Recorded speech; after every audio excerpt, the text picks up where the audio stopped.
Hey everybody, welcome to What the Flick for Showtime's The Affair. Jazz here. We're looking at Season 2, Episode 7. Let's take a look. To Noah Soloway. He took our story and twisted it into something grotesque. So incredible! This episode was, if not my favorite, one of my favorites. It was amazing in terms of plot development and moving the plot forward. One of the things that we all love about the nonlinear storytelling in The Affair is the fact that they get to take such great liberties in terms of time lapses. So what you'll see in this episode is that we're following Allison and we're following Cole, but we've leaped forward a month in both. And they intersect with, Cole taking Whitney over to the family's home. But otherwise, they're living in completely different plot points and they're meeting out different parts of the story. For me, I felt like Cole's narrative this season has been kind of boring, to be honest, and I feel like its entire purpose is just to show you Scotty's demise and how he ends up getting killed. But I feel like this episode brought us so much deeper into how twisted the Lockharts truly, truly are. And I feel like on Allison's end, it was our first time really seeing Allison trying to be kind of maternal and nest and try to repair past relationships. I mean, she hasn't seen Jane in forever. She hasn't seen her mom, I'm assuming, since that little retreat thing she did for 6 weeks. We're bringing Max back into the fold. I feel like this episode really brought to the fore a lot of the things that we haven't been thinking about or talking about in a while. One of my favorite parts about this episode is how meta it was in finally directly talking about the nonlinear storytelling and the unreliable narratives. It happened twice this episode. If you remember, at the dinner table with Allison, when she's talking about how she read the novel, she read Noah's Descent, she mentions the way he perceives their meeting and the way she perceives it are vastly different. She thinks that, she was in a hard place in her life and he came along. He thinks that she seduced him and kind of made a power move and, came onto him. They even talk very specifically about, that early sex scene where in her mind she was just having sex with her ex-husband. In his mind, she was putting on a show for him and kind of trying to draw him in and lure him in. So this is the first time you ever hear in this series the characters directly talk about their different interpretations of events, and Noah's book is really bringing that to the forefront. You'll also see that happen in the car, or the taxi rather, when Cole is giving Whitney a ride back to Montauk. I feel like this girl is always taking cabs and Ubers 4 hours to go see people who have no interest in seeing her. That's neither here nor there.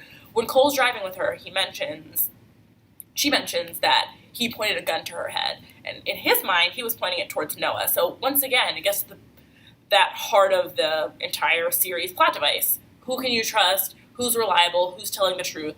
These perspectives are intersecting the way they should. Everyone has a very unique experience and unique interpretation of all of these different events. This episode brought up a lot in terms of dark family secrets and their parallels with what's going on now and what's going on in the future.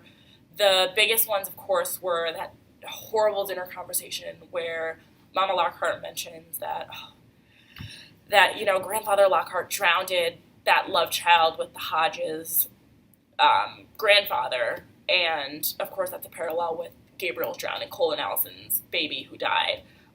Another one that people are overlooking and I think missing and forgetting about is Cole mentions that his father hung himself when Cole was 10, and his mother even kind of insinuates that Cole is in such a dark place he's headed to the same fate.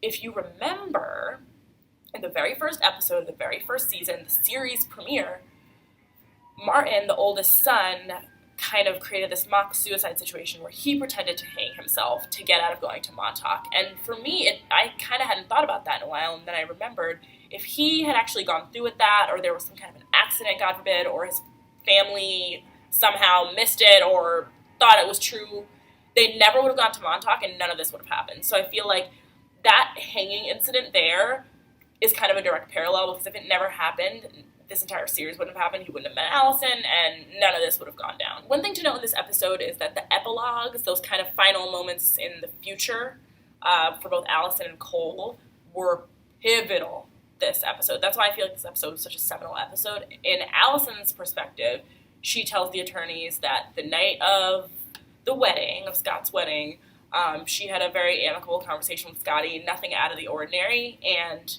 after Scotty's perspective, you see Oscar come in. He's kind of pay for play at this point as in terms of a character witness, and he mentions that he saw an exchange that they see in footage between Allison and Scotty live, and he heard Scotty tell Allison, "That's our baby." So that was kind of the sentence heard around the world, resounding in social media, because that's something that no one saw coming. I had no idea that that's where they were going to take this. This episode was so full of red herrings. You guys, don't fall for it. I feel like the biggest one, of course, "That's our baby." Oscar, the sentence heard around the world, "That's our baby."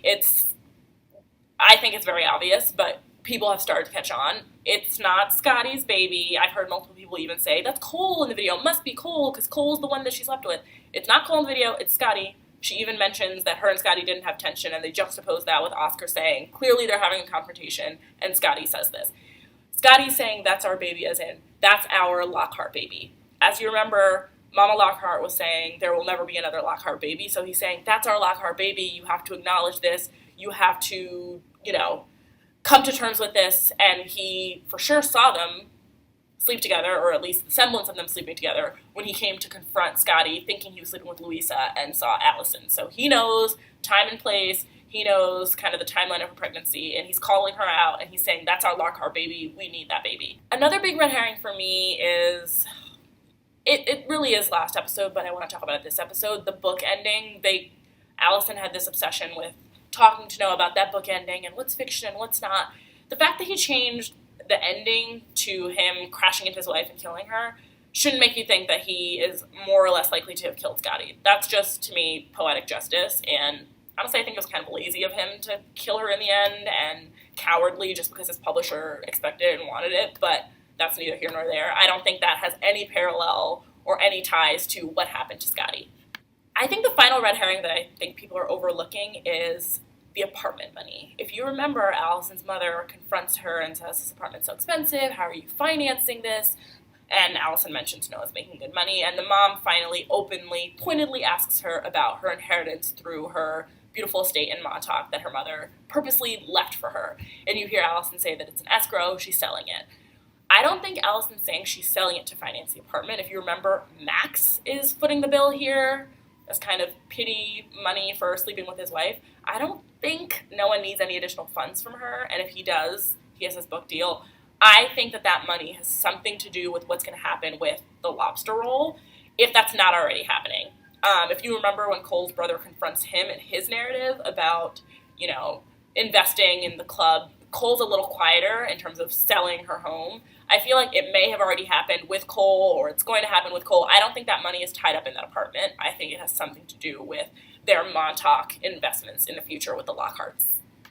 So my favorite part, final predictions. I think my ultimate prediction in theory for this season is actually that we're not going to see the full resolution into the murder that we think we are. Just like last season, it's not going to be some nice, pretty package season finale where everything comes out. I think they're going to make us work for it. And that's one of the things we love about this show. So I think they're going to follow in true affair form and give us clues and Easter eggs and play it out next season. I think they're going to end us off with the final, wedding scene. We're going to see what happens that day. We're going to see, probably in the next few episodes, Allison's pregnancy evolving, people asking questions about the baby, things going on with the lobster roll, etc. And we're going to culminate with that final wedding, which I think is going to be Louisa and Scotty. I feel like Scotty's just going to bite the bullet and marry her. I think he does love her, but he wants to take things slow. She doesn't. He wants to help her with her undocumented status. I think he's going to marry her.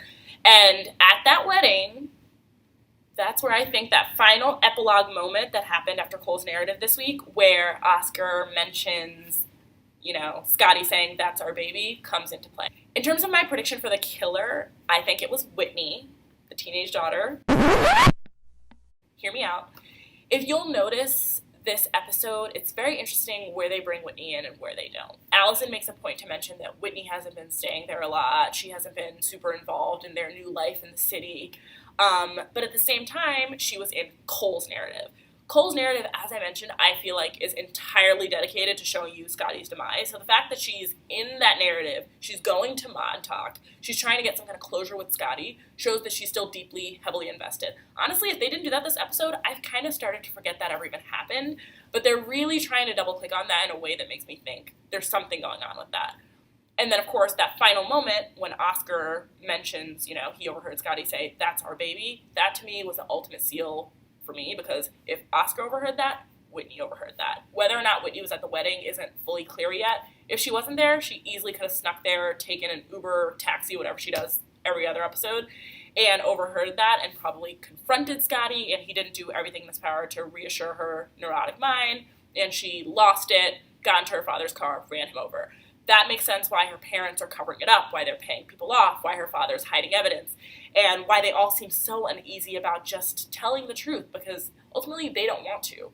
I feel like last season when they were talking to detectives, they focused so much on the affair, you kind of forget about what's going on with all these secondary characters, the Whitneys, the Scottys. And I feel like Whitney makes sense in terms of motive, time and place, cover-ups, why all these other characters are suddenly becoming involved. And it really creates a really interesting dynamic, because she's not a central character, and everyone's thinking it's one of these four characters, and they're not thinking about these other additional complementary characters who have a real reason to kill and hate Scotty. Thank you so much for watching my TYT Next submission for What the Flick. I had such a fun time making it. I hope you enjoyed watching it.